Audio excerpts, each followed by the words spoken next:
Mole people. Who actually dug these tunnels? Probably the moles. Or giant sloths. Or giant sloths. Did you ever see those like caves that were like dug out by like prehistoric sloths? No.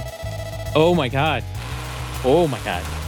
In real life, not in game stuff. Not in video game logic. Yeah, but not like, in video game stuff. But yeah, real prehistoric sloths, you know. They're giant.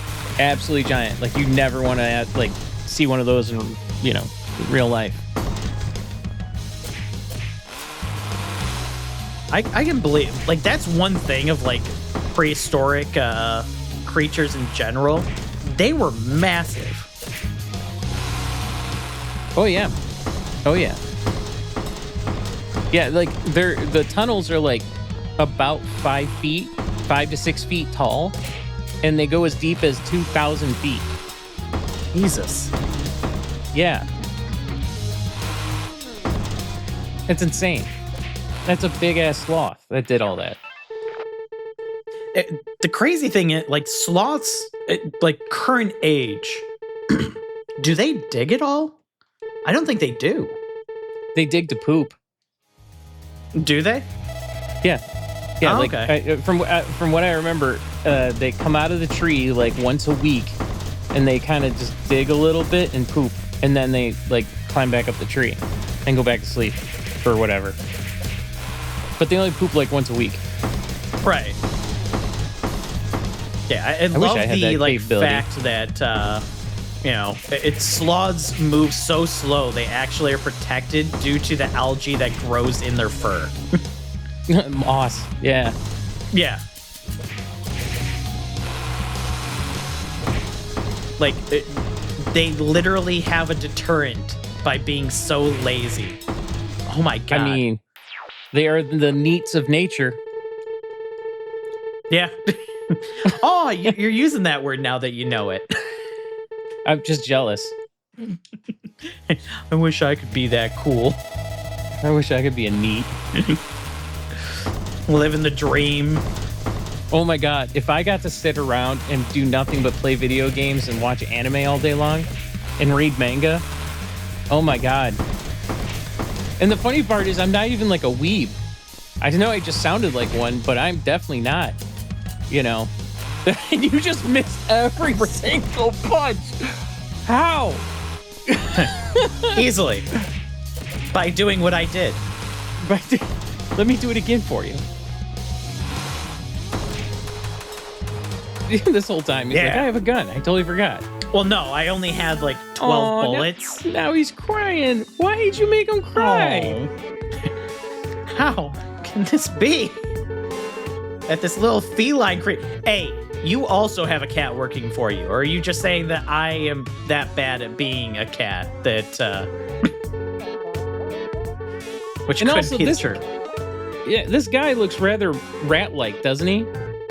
Look at his ears. Yeah, the ears, the nose, you know, the little beady eyes. Are you? Whoa! I didn't go that far, man. That's just mean. That's just. Now you're just making fun of him, man. Yeah. Leave him alone. Oh, he heard me. He's all angry now. He's like red-eyed and his red beady eyes, apparently. His red beady eyes. Hey, you said it, not me. Don't worry, bad guy. Brad couldn't ride the ride in his Universal Studios thing. Just kidding. Ooh, oh. Yeah, ammo. There we go. More bullets. More. Yeah. Actually, this is reminding me a lot of Donkey Kong as well here. Yeah. Like Donkey Kong 3, I think, is the one where you played as Diddy. And was it Dixie SNES Kong. or N64? Super Nintendo still. SNES, yeah. Yeah. Yeah, all the country games were on Nintendo or on the Super Nintendo. Yes. Yeah, because it was called what, Donkey Kong 64 or something like that, or yeah, because we had Super Nintendo had the Donkey Kong Country games. the N64 had Donkey Kong 64. The GameCube had Donkey Konga and Jungle Beat. And then oh my god. The Wii got, what was it? Donkey Kong Country Returns. The Wii U got Tropical Freeze. The Switch also got Tropical Freeze. And you know what the funny thing is? I've never played Tropical Freeze. It's a fun one.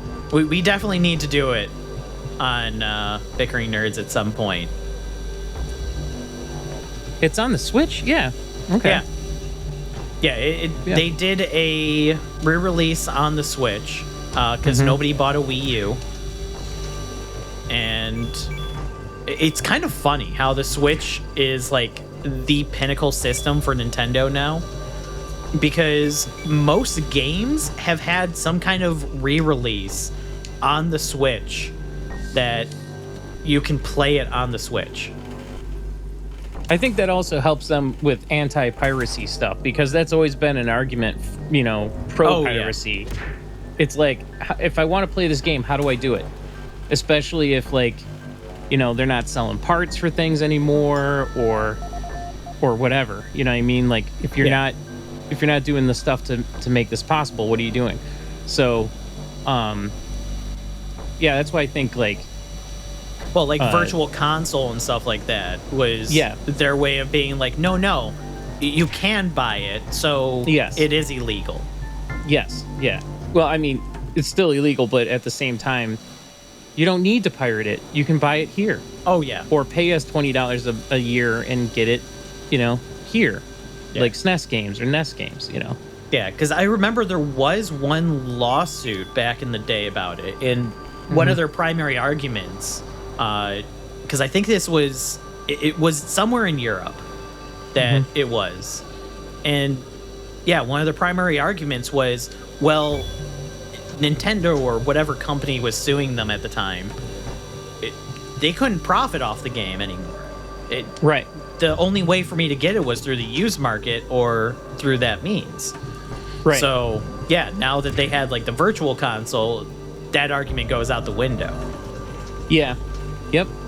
Which I don't think that argument won them the case. Probably not. When it happened that time, but it's like, well, you lost the argument either way. Right. I mean, because you can think about that for like Disney for movies, and especially because they're like, the Disney we're taking vault. it out of print and we put it in the vault, Yeah. Which I can't wait until they start doing that stuff for like Star Wars. So that's gonna be horrible. Oh, then they'll just release a new version of it, Nicely done. Yep. Good dodge. You got to wall jump that? Trying, but I might have to wall jump over here. Okay. I remember my first time wall jumping. Oh, okay. That's a thing. This is a thing that I'm supposed to climb onto. Good thing they showed that to you. Right. Or else I'd look like an idiot trying to wall jump here. I sure hope thousands and millions of people were watching you, fail. The millions. Are you kidding? Thousands. I hope the tens of people.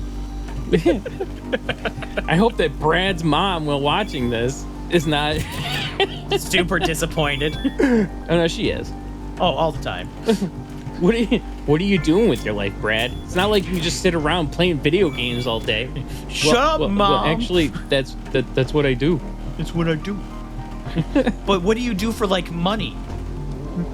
Well, I go up to Mike and I go, money, please, money, please. We had a deal. Money. I play games. You pay me money. My God. I'd be like, you know what? I paid you to be good. It's always the fine details in the contract that get you. Right. I was waiting for you to get shot at just now. Oh, come on now. Come on now. Yeah. Also, what's to the right of this? Or is there nothing? Nope. Nothing. Looks like nothing. Nothing. Okay. Absolutely nothing. Right.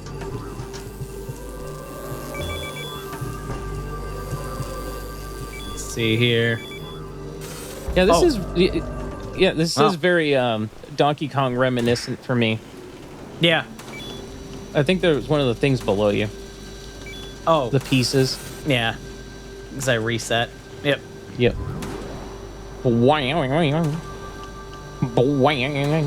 Yeah, because the other piece was on the ropes just up ahead. Oh my god. The problem is, once you get hit by it once, you get hit by it like 15 times.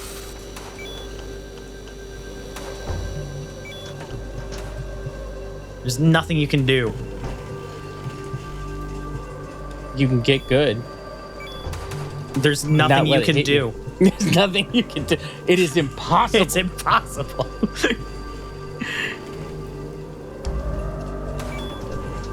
You know, if I wasn't so lazy, I would go through and find someone that did like a no-hit run of this game and then just paste it into the video just to be like, Brad, it's not impossible. You see this guy? No hits the entire time. A picture-in-picture cam of somebody doing it properly next to me. They would already be done with the game. That's what I need you to do. Look up speed runs for this game and see how fast people are beating this game. The entire thing. All right. Speed run times. Speedrun.com. I'm going to give everyone the play-by-play of me typing something in. Super Catboy. No.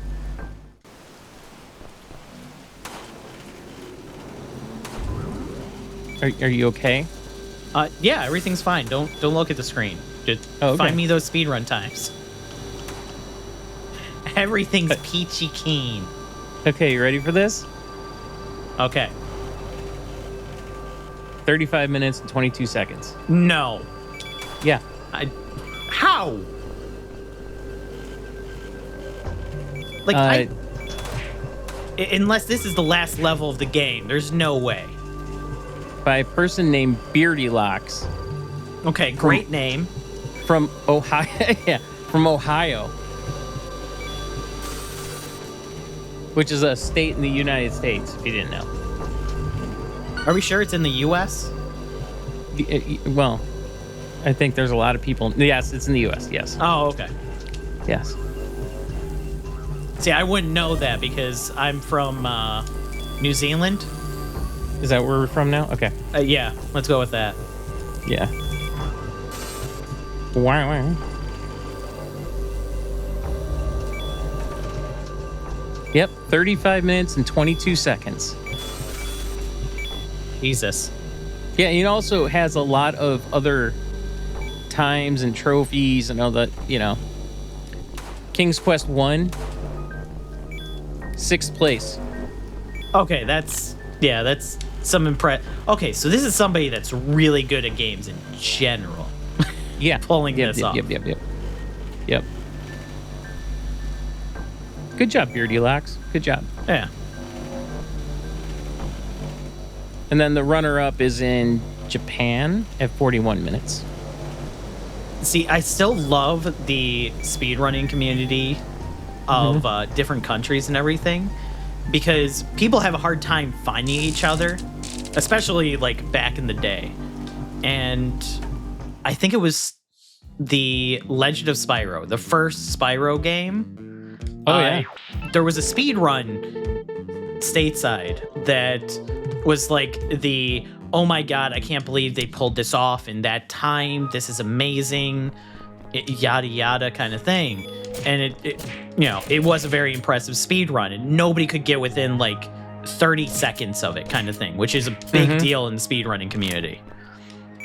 And then all of a sudden somebody found a speed run in all Japanese that somebody had done that beat it by like a solid 2 minutes. Oh, wow. And that's awesome. Like, if it was a speed run that was actually like posted before the speed run from the like Pinnacle guy kind of thing, too. Right. So, like, even before he started his speed run, that was thought to be the fastest, this other guy had already beaten him. He's all going around talking shit, being like, look at me, I'm the best person at playing Spyro. Yeah, Legend of Spyro.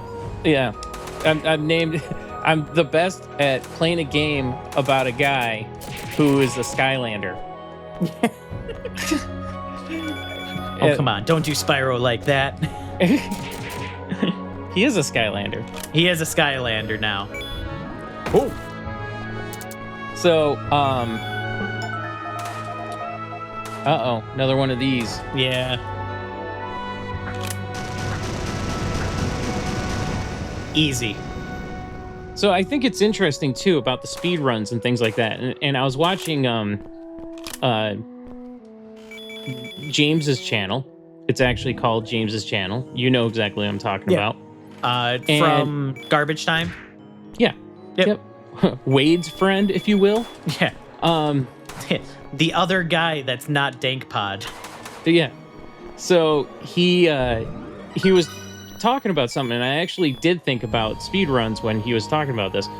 He was showing the difference between Mario Brother games playing on a clone NES, right? Okay. And the thing that made it interesting wasn't the fact about the clone and all that stuff. It was the difference between playing Super Mario on a PAL version of it compared to what's it called? NTSC version, yeah. right? And you could hear a tone difference because the game was running slower on PAL. Oh, yeah, because it runs at a different hertz. A refresh rate, yeah. Yeah. So it was interesting, and it made me think about speedruns because I'm like, sure, it's like, it's not the biggest difference, but that, builds up over time. There's a gold thing below you. Yeah. So, yeah, I was thinking about that.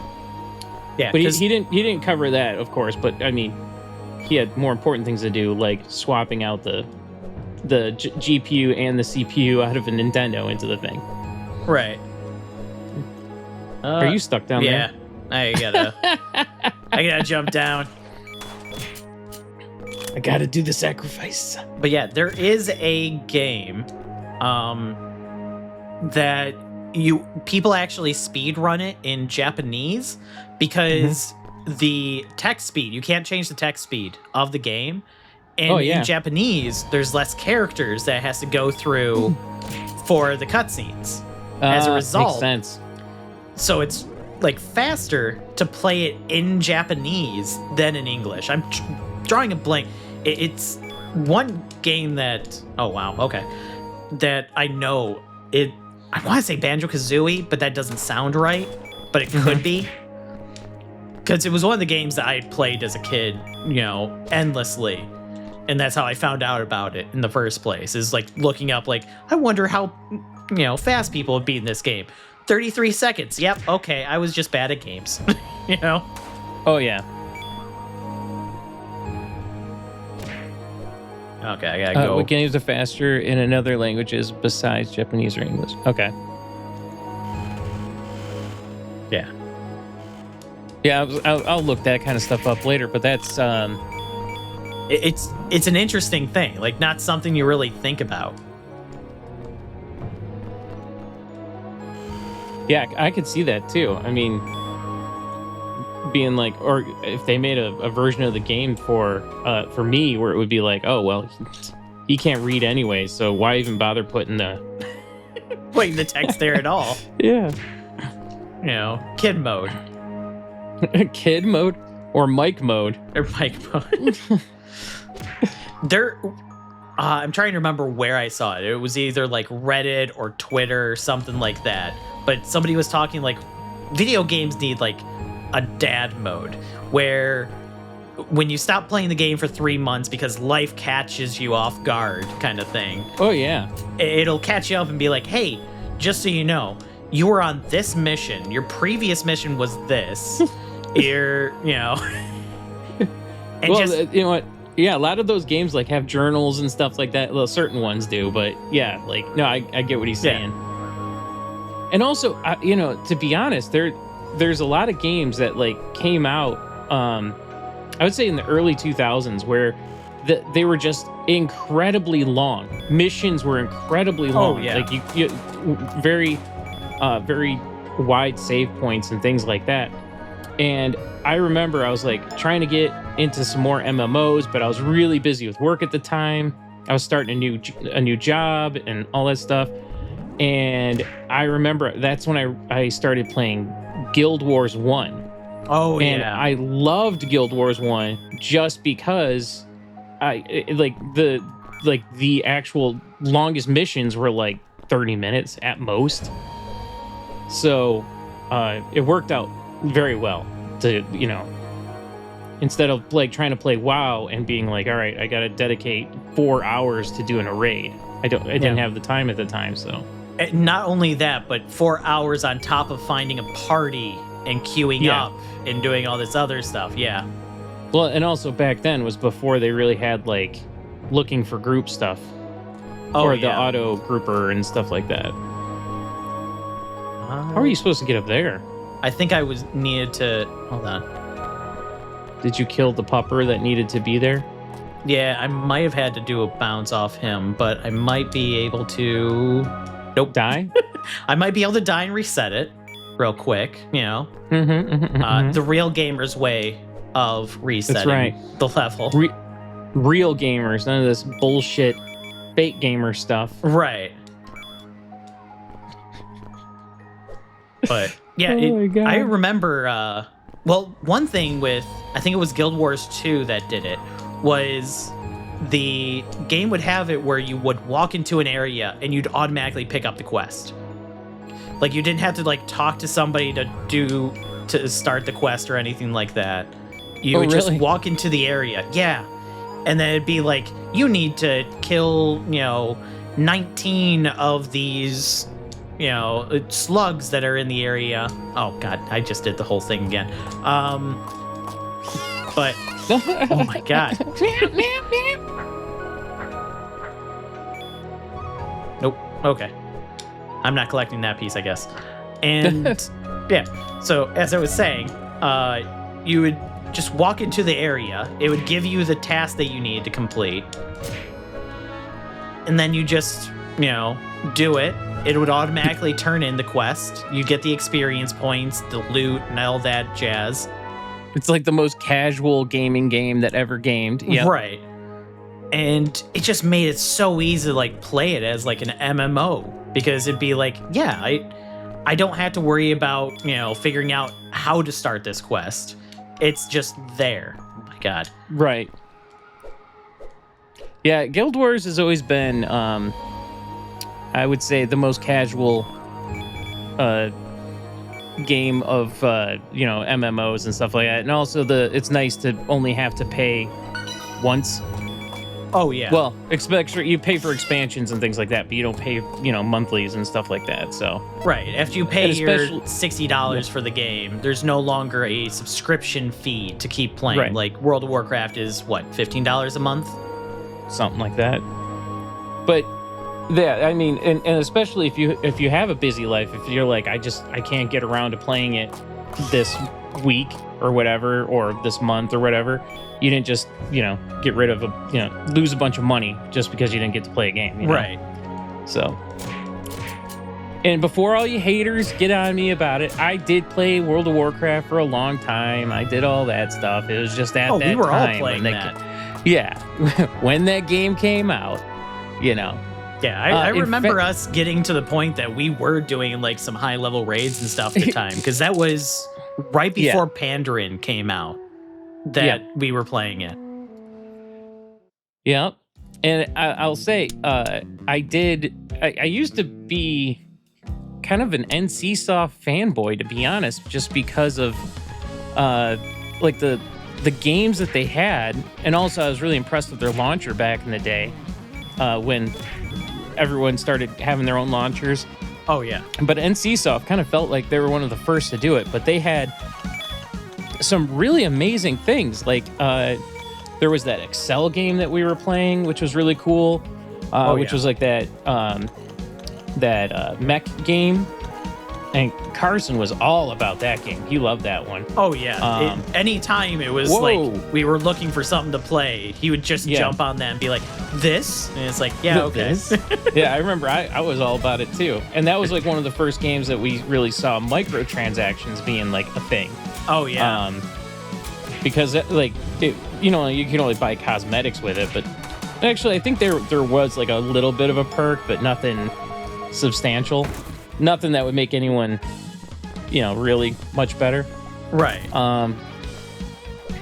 Yeah, because they, what else was on there? I think like City of Heroes or something was on there too. I remember that. Because then there was also City of Villains, which was a different game. Same kind of concept, but it was a completely different game. It wasn't just an expansion. Right. Let me see. Aeon was on there. Oh, Lineage. Yeah.